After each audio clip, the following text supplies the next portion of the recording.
آخرت کے معاملات تبھی سنور سکتے ہیں جب دنیا میں اپنی زندگی کو سنواریں گے۔ ایک آدمی کا واقعہ لکھا ہے کہ اس نے اپنی بیٹی کو بڑا ناز نعمت سے پالا کہ میری بیٹی بڑی پیاری ہے، خوبصورت ہے، عقل مند ہے، اور اس کو ماڈرن تعلیم دلوائی اور وہ بے پردہ پھرتی تھی۔ اللہ کی شان کے جوانی میں اس بچی کو موت آ گئی تو باپ نے خواب دیکھا، تو خواب نے اپنی اس بچی کا کہ اس کا سر بالکل بالوں کے بغیر کھوپڑی ہے صرف، اور اس کے دونوں ہونٹ بالکل جیسے کسی نے کاٹ دیے ہوں تو سیدھا اس کے دانت نظر آ رہے ہیں، اور ہاتھ اور پاؤں زخمی ہے۔ اس حالت میں اس کو خواب میں دیکھا۔ اس نے کہا بیٹی کیا ہوا؟ کہنے لگے ابا جان جب میں یہاں آئی تو مجھے فرشتوں نے کہا تو ننگے سر پھرتی تھی، تجھے اس کی سزا ملے گی۔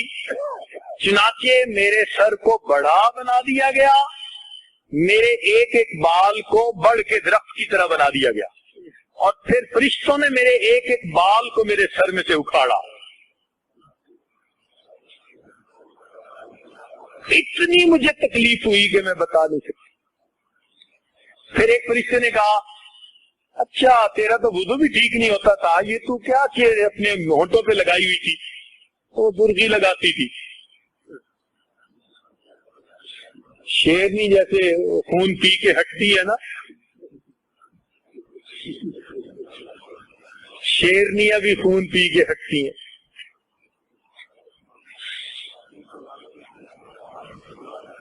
تو انہوں نے وہ جو اوپر لپسٹک تھی اس کو اتارنے کے لیے جب اوپر کے میرے ہونٹ کو کھینچا تو میرے دانتوں تک پورا گوشت اس کے ساتھ کھنچ گیا، پھر نیچے کا کھینچا۔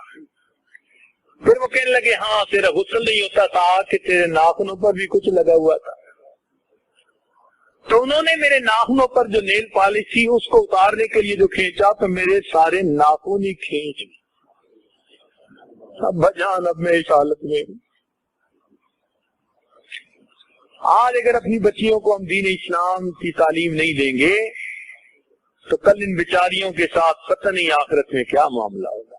مردوں کی ذمہ داری ہے کہ وہ اپنی بچیوں کو دینی تعلیم دلوائیں، تقوی پرہیزگاری کی زندگی سکھائیں، تاکہ اسی زندگی میں وہ اپنے رب کو منا سکیں، اپنی آخرت کو بنا سکیں۔ آج وقت ہے جتنا بھی بڑا کوئی گنہگار ہو اگر وہ توبہ کر لے گا اللہ تعالیٰ اس کے زنا کا گناہ، اس کے جھوٹ کا گناہ، غیبت کا گناہ، جو بھی گناہ ہوگا اللہ تعالیٰ سب گناہوں کو معاف فرما دیں گے۔ اس لیے آج ہم اپنے ہاتھوں سے اپنی آخرت کو بنا رہے ہیں یا اپنے ہاتھوں سے اپنی آخرت کو بگاڑ رہے ہیں۔ اللہ رب العزت ہماری آخرت، ہمیں اپنی آخرت سنوارنے کی توفیق عطا فرمائے۔ وآخر دعوانا ان الحمدللہ۔